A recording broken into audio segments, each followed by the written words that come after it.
Selamat siang, perkenalkan nama saya Kristiano Ivan Nathaniel dari Prodi Agribisnis dengan NIM 2022 310031. Nah, saya mendapatkan tugas untuk menjelaskan contoh usaha subsistem di bidang pertanian. Nah, saya barusan melakukan kunjungan dan juga wawancara terhadap Bapak Agus. Nah, Bapak Agus ini adalah sebuah orang yang mempunyai usaha di bidang toko kelontong yang menjual beberapa macam sembako dan kebutuhan pokok lainnya. Nah, kebutuhan pokok yang tersebut berupa beras, ada tepung, ada telur, lalu ada seperti bawang putih, bawang merah, yang mana barang-barang tersebut adalah komoditas dari pertanian yang merupakan bahan pangan utama. Nah, hasil dari wawancara tersebut, saya menanyakan beberapa pertanyaan dari Bapak Agus. Yang pertama, motivasi dari Bapak Agus membuka toko kelontong adalah untuk memudahkan masyarakat sekitar rumah Bapak Agus untuk mendapatkan barang-barang pokok sembako tersebut seperti beras, tepung, dan telur. Kenapa? Karena di daerah rumah Bapak Agus ini untuk menuju ke pasar itu sangatlah jauh. Makanya Bapak Agus berinisiatif membuka toko kelontong untuk memudahkan sekitar masyarakat. Nah, yang kedua, apa kesulitan dalam Bapak Agus dalam berusaha toko kelontong ini? Dan jawaban Bapak Agus adalah kesulitannya adalah ketika bahan pokok sedang meroket, sedang naik. Nah, di situ Bapak Agus bimbang mau menaikkan harga atau ingin tetap dengan harga tersebut dengan keuntungan atau margin yang lebih kecil. Kalau untuk menaikkan harga, Bapak Agus merasa kasihan dengan warga setempat, apalagi yang ekonominya menengah ke bawah. Nah, kalau untuk mendapatkan keuntungan sedikit bisa, tapi tidak bisa secara terus-menerus. Nah, maka dari itu Bapak Agus juga melihat situasi dan kondisi.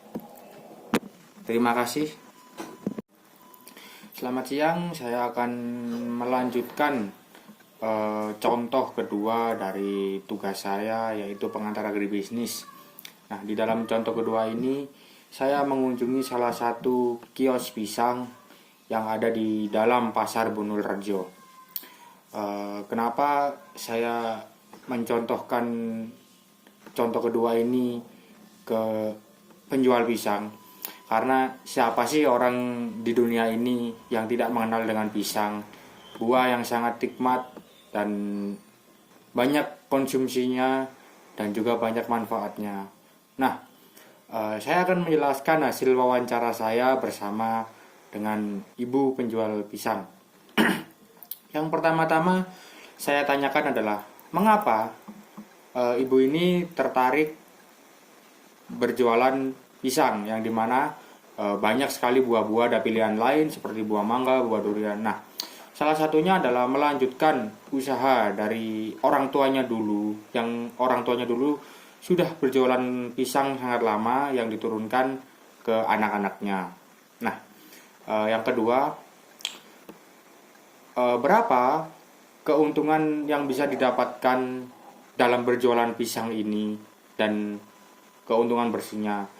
Setelah saya tanya-tanya dan beliau menjawab, ternyata keuntungan dari penjualan pisang ini sangatlah besar, yaitu dalam sehari bisa mendapatkan keuntungan bersih yaitu 100 sampai 150 ribu. Bayangkan dalam satu bulan sudah berapa uang yang bisa dihasilkan dari hasil penjualan pisang.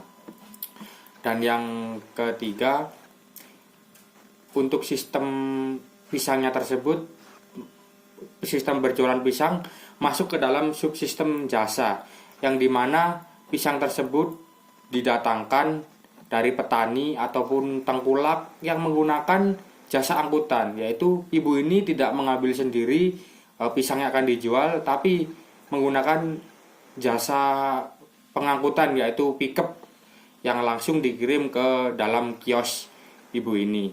Nah, berikut penjelasan saya. Terima kasih.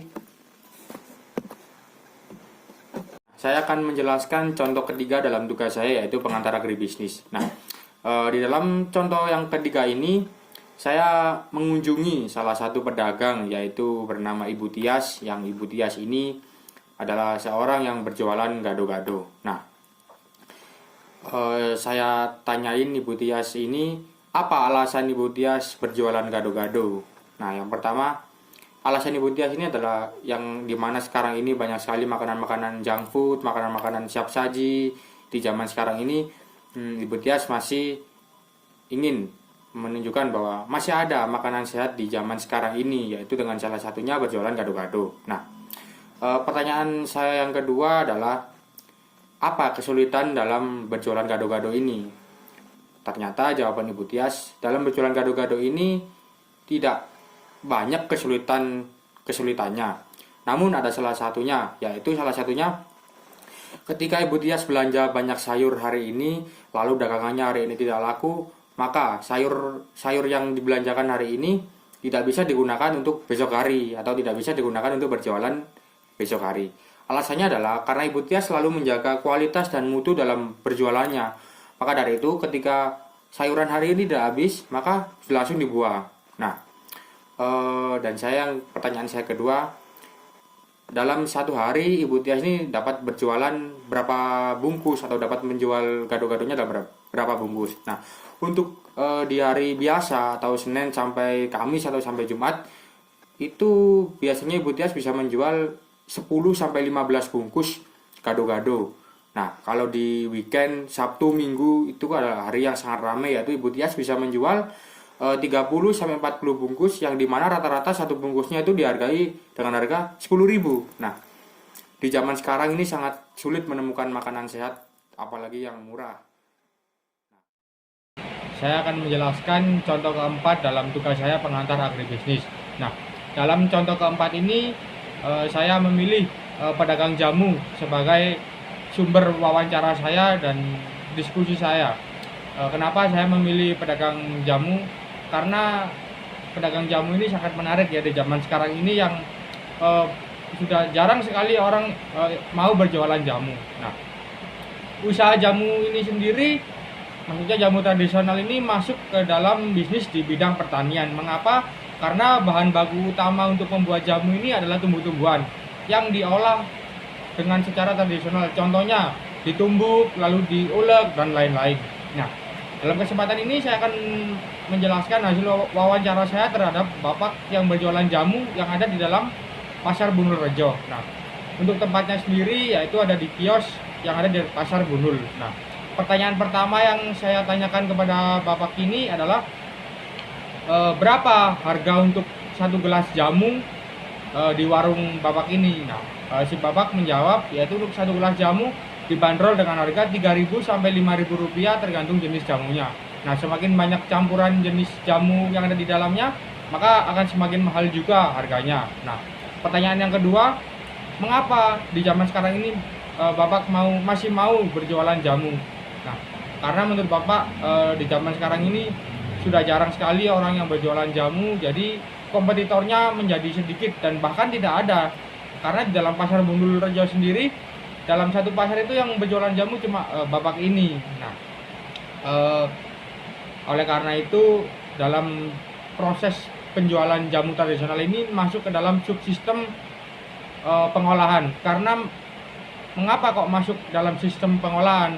Karena mengolah dari bahan mentah, contohnya daun luntas, daun jambu, diolah menjadi minuman, yaitu jamu tradisional ini.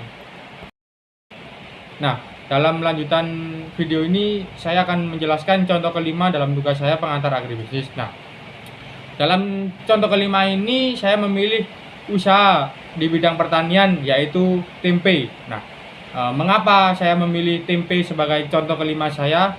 Karena menurut saya tempe ini adalah sumber protein yang paling mudah untuk didapatkan dan juga bisa dibilang paling murah setelah tahu. Nah, untuk itu saya akan menjelaskan hasil wawancara saya bersama Bapak Yusuf. Nah, Bapak Yusuf ini adalah seorang yang sudah lama berjualan tempe yang ada di dalam kios di Pasar Bunul Rejo. Nah, pertanyaan pertama yang saya ajukan kepada Bapak Yusuf ini adalah, mengapa memilih usaha berjualan tahu dan tempe? Nah, jawaban Bapak Yusuf adalah karena untuk berjualan tahu dan tempe ini tidak membutuhkan modal yang sangat besar dan juga bisa mendapatkan margin profit yang sangat tinggi dibanding usaha-usaha jualan lainnya yang membutuhkan modal lumayan besar.